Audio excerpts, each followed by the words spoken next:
Hello class 11th, कैसे हैं आप लोग। आज हम बात करने वाले हैं सिंगल एंट्री सिस्टम की, जिसके अंदर हम समझेंगे कि सिंगल एंट्री सिस्टम क्या चीज है और ये डबल बुक कीपिंग से किस तरीके से अलग है।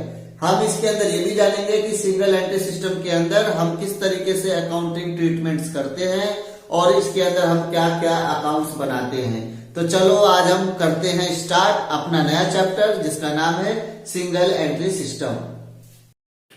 आज हम बात करने वाले हैं सिंगल एंट्री सिस्टम की, और अभी तक हमने जितना भी पढ़ा ना सब डबल एंट्री बुक कीपिंग पढ़ी हमने।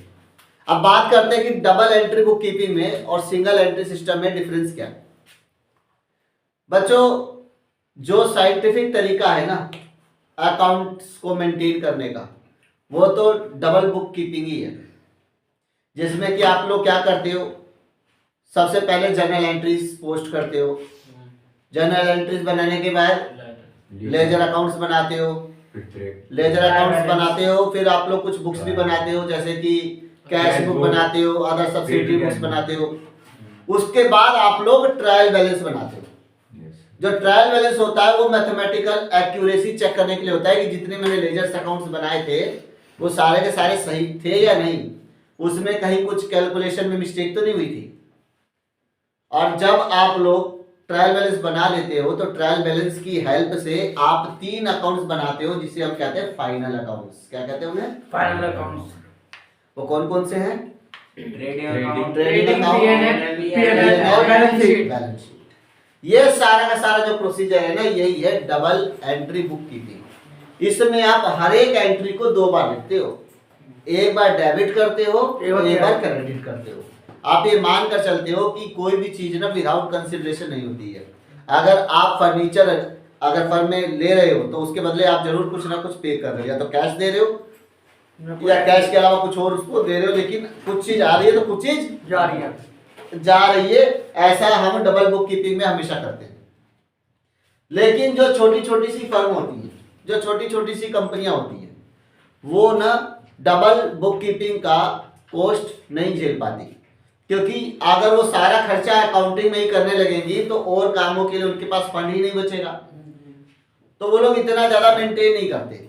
अब मान लीजिए जैसे दुकानदार है, जो छोटे छोटे दुकान है, ये दुकान वाले क्या अकाउंट्स मेंटेन करते हैं? एक अकाउंटेंट रख के बैठे अलग से कि एक डिपार्टमेंट बना दिया अकाउंट्स हेड का, और वो अकाउंटेंसी देख रहा है कि डेली कितने का परचेज हो रहा है, कितने का सेल हो रहा है, कब किसको कितनी पेमेंट जा रही है। कहाँ देख रहा? कुछ नहीं कर रहा।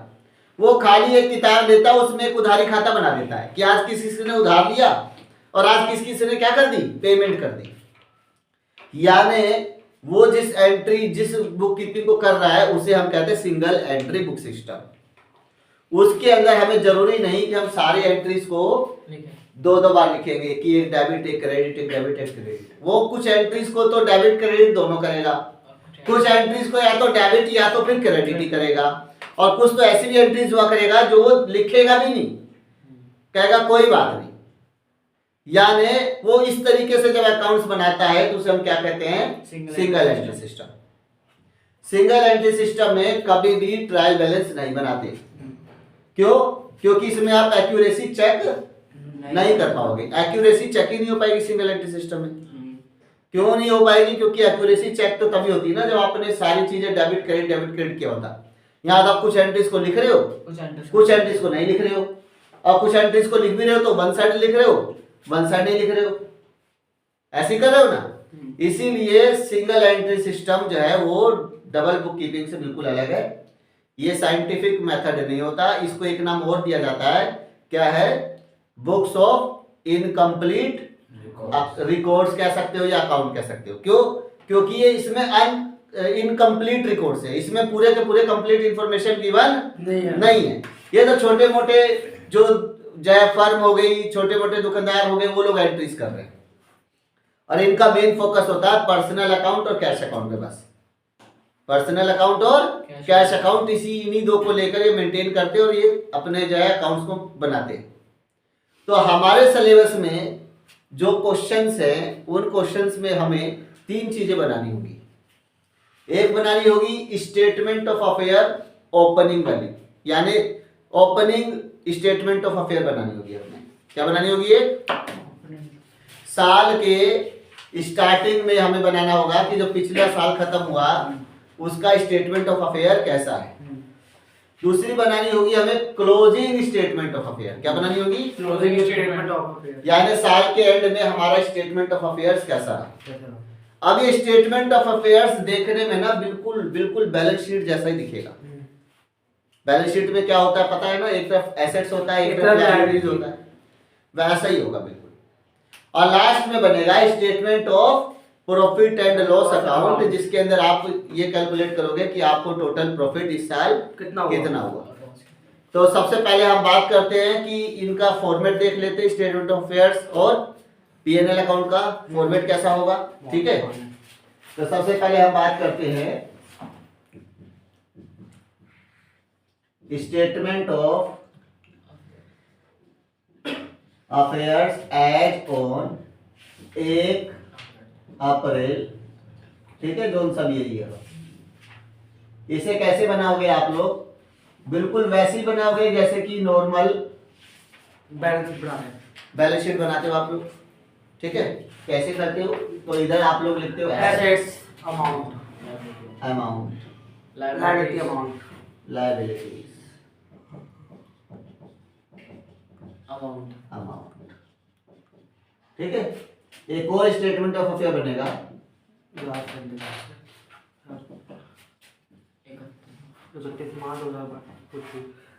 एज ऑन 31 मार्च 2000, ठीक है, जोन सभी है।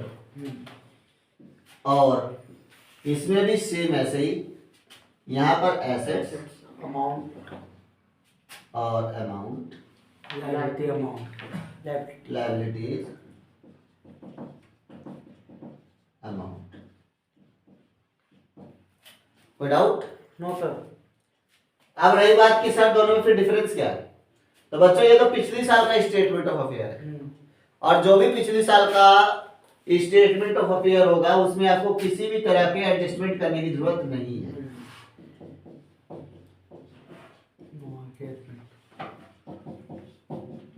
क्या बताया मैंने? जो भी पिछली साल वाला स्टेटमेंट ऑफ अफेयर है उसमें आपको किसी भी तरह के एडजस्टमेंट करने की जरूरत नहीं है, क्योंकि वो ऑलरेडी एडजस्टेड है।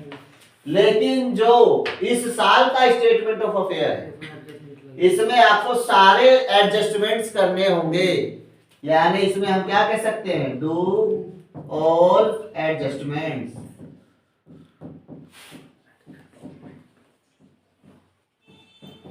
दोनों में डिफरेंस समझ आया? ओपनिंग स्टेटमेंट ऑफ अफेयर में हम किसी तरह का एडजस्टमेंट नहीं करते, और क्लोजिंग जो हमारा स्टेटमेंट ऑफ अफेयर उसमें हम हर तरह का एडजस्टमेंट करते हैं। ठीक है, अब बात आती है कि सर हम इन्हें बनाते क्यों हैं? इन्हें इसलिए बनाया जाता है ताकि ओपनिंग स्टेटमेंट ऑफ अफेयर बना के हमें पता चल जाए हमारी ओपनिंग कैपिटल कितनी है,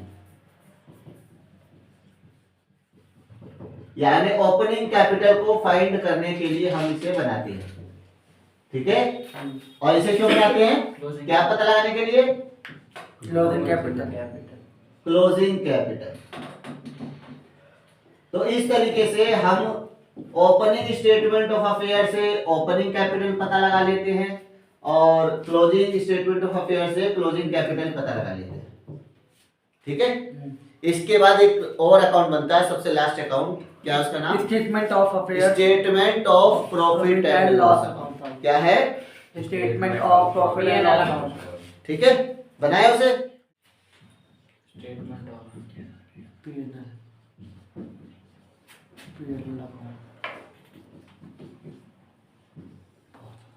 पर्टिकुलर अमाउंट।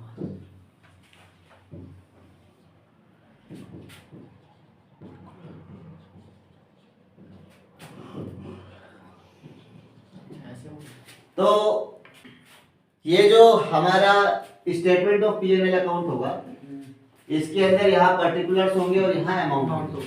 ठीक है, सबसे पहले हम लिखने वाले हैं क्लोजिंग कैपिटल,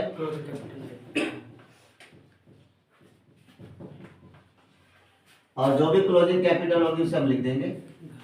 इसमें हमें ऐड करना है, और ऐड करना है ड्राइंग्स। ये हमने क्या कर दिया, ड्राइंग्स को ऐड कर दिया। ऐड कर दिया। तो ये ड्राइंग को ऐड करने के बाद की जो वैल्यू है वो आ गई। फिर अब जो वैल्यू है इसमें से आपको माइनस करना एडिशनल है कैपिटल। Additional capital.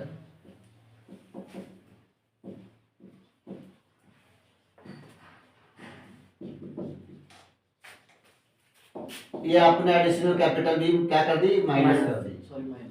अब जब माइनस करने के बाद जो वैल्यू आई से एक चीज और माइनस करना है, क्लोजिंग कैपिटल। ओपनिंग कैपिटल कह सकते हो या कैपिटल एट बिगिनिंग कह सकते हो, एक ही बात है। Opening capital.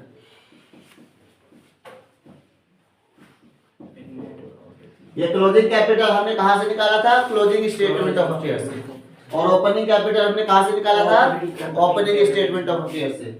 बाकी ड्राइंग और एडिशनल कैपिटल ये क्वेश्चन में ऑलरेडी मेंशन होगा, ठीक है।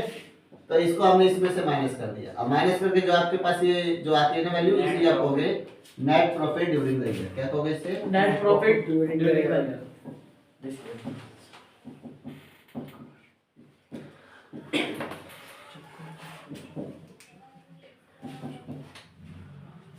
तो तीनों फॉर्मेट समझ आए। Yes sir. अब हम इसी फॉर्मेट पर बेस्ड एक क्वेश्चन करेंगे, ठीक है। क्वेश्चन को करेंगे तो आप लोग को अच्छे से और ज्यादा समझ आएगा। तो देखिए सारे बच्चे, क्वेश्चन नंबर 10 देखो अपनी बुक का। Question number 10 book TS Grewal. तो इसके अंदर आप लोगों को दो अलग अलग बैलेंस शीट के अमाउंट दिए हुए। एक दिया हुआ है 1 अप्रैल 2022 का और दूसरी तरफ दिया हुआ है 31 मार्च 2023 का। तो ये जो 1 अप्रैल 2022 की वैल्यूज गिवन है ना, एक एक करके बताओ। सबसे पहले लिखा है फर्नीचर। क्या लिखा है, फर्नीचर 2000 का। बताओ कितना है, 2000। फर्नीचर है 2000। इसके बाद स्टॉक्स स्टॉक्स कितने, 28000। 28,000। आगे सन्ड्री डेटर्स डेटर्स 21000। 21,000। आगे कैश कैश 1500। कितना, 1500। 1,500। आगे सन्ड्री क्रेडिटर्स। बच्चों क्रेडिटर्स इधर आएगा, इधर आएगा सर, क्रेडिटर तो इधर आएगा। कितने, 17500। 17,500। लोन दे दिया कुछ नहीं। और कुछ नहीं दे रखा ना, इतना ही है बस। तो अगर हम एसेट साइड का टोटल करते हैं तो एसेट साइड का टोटल कितना हो रहा है, देखो ये हो गया आपका 30,000 और 30 और 20 हो गया 50,000 है ना, 26,500 शायद 50 52,500। अब यहाँ भी टोटली वही बैलेंस शीट है तो यहाँ भी टोटली 52,500 होना चाहिए। जो डिफरेंस पड़ रहा है वही आपका क्या है, ओपनिंग कैपिटल। Opening capital. अब इसमें से 17,500 घटा दो तो देखो ओपनिंग कैपिटल आपकी क्या आ रही है। 12 में से गया 7, 5 आ गया, 4 से गया 3। 35,000 जो है ओपनिंग कैपिटल है, ये आपकी बैलेंसिंग फिगर आ रही है। तो शायद आसान है ना बताना, बहुत ज्यादा। इसमें ये भी तो है डाउटफुल डेब्ट्स। वो तो बाद में। बच्चों मैंने अभी बताया था ओपनिंग स्टेटमेंट ऑफ अफेयर में कोई भी एडजस्टमेंट नहीं करते। जो भी एडजस्टमेंट होगी वो किसमें होगी, क्लोजिंग में होगी। और हम पढ़ लेते हैं क्वेश्चन में। क्वेश्चन में सारे बच्चे देखो कौन कौन से एडजस्टमेंट्स हैं ताकि हमें ध्यान में रहे। तो हमारे क्वेश्चन में 2 एडजस्टमेंट्स हैं। एक है फर्नीचर डेप्रिसिएशन ऑन फर्नीचर 10% और दूसरा है reserve for bad and doubtful debts 10% on debtor. तो ये दोनों याद रखना, एक डेटर पे और एक फर्नीचर पे। ठीक है भैया। अभी हमने ओपनिंग स्टेटमेंट ऑफ अफेयर बनाया जिसमें ओपनिंग कैपिटल क्या निकली, 35,000। क्या निकली, 35,000। और अब हम क्या बनाने वाले हैं, क्लोजिंग स्टेटमेंट ऑफ अफेयर। इसे क्या निकालेंगे, क्लोजिंग कैपिटल। याद रखना ओपनिंग स्टेटमेंट ऑफ अफेयर में हमने एक भी एडजस्टमेंट नहीं करी, है ना, क्योंकि मैंने आपको फॉर्मेट में बताया था कि ओपनिंग स्टेटमेंट ऑफ अफेयर में कोई एडजस्टमेंट नहीं करते। लेकिन क्लोजिंग स्टेटमेंट ऑफ अफेयर में सारी एडजस्टमेंट्स करनी पड़ेंगी जो जो हमारे क्वेश्चन में गिवन है। अगर आप क्वेश्चन को रीड करें तो हमारे क्वेश्चन में 2 एडजस्टमेंट्स गिवन है। एक लिखा हुआ है डेप्रिसिएशन ऑन फर्नीचर, ध्यान से देखो, डेप्रिसिएशन ऑन फर्नीचर 10% है। मिल गया सबको। और एक है रिजर्व फॉर डाउटफुल डेट, वो भी 10%। यानी एक तो डेटर पे बनाना है आपको 10% का प्रोविजन और एक फर्नीचर पे बनाना है आपको 10% का प्रोविजन। ठीक है, तो इन दोनों एडजस्टमेंट्स को हमें इस वाले स्टेटमेंट ऑफ अफेयर में शो करना पड़ेगा। चलो स्टार्ट करते हैं। सबसे पहले क्या है बच्चों? फर्नीचर यस भैया। कितना? 2000 ही है। 2000 और इसमें से क्या माइनस होगा? 36 तो 10% निकाल दिया तो ये हो गया आपका कितना? 218। सेकंड क्या है? स्टॉक कितना? 30,500 30,500 और उसके बाद सैलरी डेटर्स डेटर्स कितने? 34,000 बचे जो 34,000 के डेटर, इसमें क्या माइनस होगा? प्रोविजन है ना? 10% 3400 प्रोविजन कितना माइनस होगा? 3,400 कितना बच गया? 30,000 30,600। कितना बचा? 30,600 30,600। अब क्या है इसके बाद? कैश कैश कितना? 5,000 5,000 और इन्वेस्टमेंट नहीं इन्वेस्टमेंट है इन्वेस्टमेंट कितनी? 10,000 और कैरेक्टर्स क्रेडिटर तो इधर आएंगे, हाँ कितने हैं? 19,000 19,000। इसके बाद लोन कितना? 5,000 और बस बच्चों इधर पर टोटली कर लो। टोटलिंग करके कितना आ रहा है? 77,900 77,900। उसमें से 24 माइनस करके बताओ कितना आया? कर ले 53,900 क्लोजिंग कैपिटल हमारे पास आया बच्चों 53,900। ये क्या आ गई? Balancing figure. इस तरह से हमने ओपनिंग कैपिटल भी पता लगा लिया और क्लोजिंग कैपिटल और क्लोजिंग कैपिटल भी पता लगा लिया। अब सबसे लास्ट का रह गया और सबसे लास्ट अकाउंट क्या है वो? Statement of P&L account. इसे कर लेते हैं और हमारे क्वेश्चन खत्म। तो इसका फॉर्मेट अगर हम ध्यान दें तो सबसे पहले क्या आता था सर? Closing capital. क्या आता था? क्लोजिंग कैपिटल और क्लोजिंग कैपिटल जस्ट हमारे पास है कितना? 53,900। इसमें हम क्या ऐड करते हैं? ड्राइंग ड्राइंग कितनी बुक में? 5,000 5,000। तो ये कितना हो गया? 58,900। अब इसमें से लेस होगा क्या बच्चों? एडिशनल कैपिटल लेकिन इस क्वेश्चन में एडिशनल कैपिटल तो गिवन नहीं है है। ही नहीं, तो ये अमाउंट ऐसा का ऐसे ही आ गया। और अब लास्ट में क्या लेस होगा? ओपनिंग कैपिटल कितनी निकाली? 35,000 35,000। हाँ ये लो, ये जो निकल के आएगा यही होगा क्या हमारा नेट प्रॉफिट? 23,900 23,900। इससे हम क्या लिखेंगे? Net net profit on this year profit during the year. Year. कैसा लगा क्वेश्चन? बढ़िया था, बढ़िया। सिंगल एंट्री सिस्टम बहुत ही आसान है। बहुत आसान है। उसमें आसान है। 3 चीजें बनाना है। एक ओपनिंग स्टेटमेंट ऑफ अफेयर, उसमें कोई एडजस्टमेंट नहीं दिखाओगे। एक closing statement of affair, adjustment है। जितने भी एडजस्टमेंट हो, ये तो चलो कम थे। अगर आउटस्टैंडिंग रेंट होता है तो आपको पता वो लायबिलिटी होता है। अगर प्रीपेड इंश्योरेंस होता है तो वो एसेट होता है। ठीक है, लोन पर अगर इंटरेस्ट है तो इंटरेस्ट निकालोगे और इंटरेस्ट को क्या कर दोगे? माइनस इंटरेस्ट को जोड़ दोगे। जोड़। इंटरेस्ट को क्या कर दोगे? जोड़ दोगे। लोन में उसको जोड़ दोगे। इस तरीके के सारे एडजस्टमेंट्स करने पड़ेंगे आपको। किसमें? क्लोजिंग स्टेटमेंट ऑफ अफेयर में। ठीक। और जब आप क्लोजिंग स्टेटमेंट ऑफ अफेयर और ओपनिंग स्टेटमेंट ऑफ अफेयर बना लेंगे तो सबसे लास्ट में क्या बनाएंगे? स्टेटमेंट ऑफ P&L अकाउंट जिसमें आपको क्लोजिंग कैपिटल लिखना है, उसमें आपको ड्राइंग ऐड कर देना है, एडिशनल कैपिटल माइनस कर देना है और ओपनिंग कैपिटल माइनस कर देना है। सारी चीजें आपको ना उस क्वेश्चन में मेंशन होगी कि ये कितना फ्रेश कैपिटल लेकर आया और कितनी इसने ड्राइंग करी। ठीक है, बस आपको पढ़ के क्वेश्चन से समझना होगा। ठीक है, बस इतना सही है। नोट करना चाहो तो कर लो।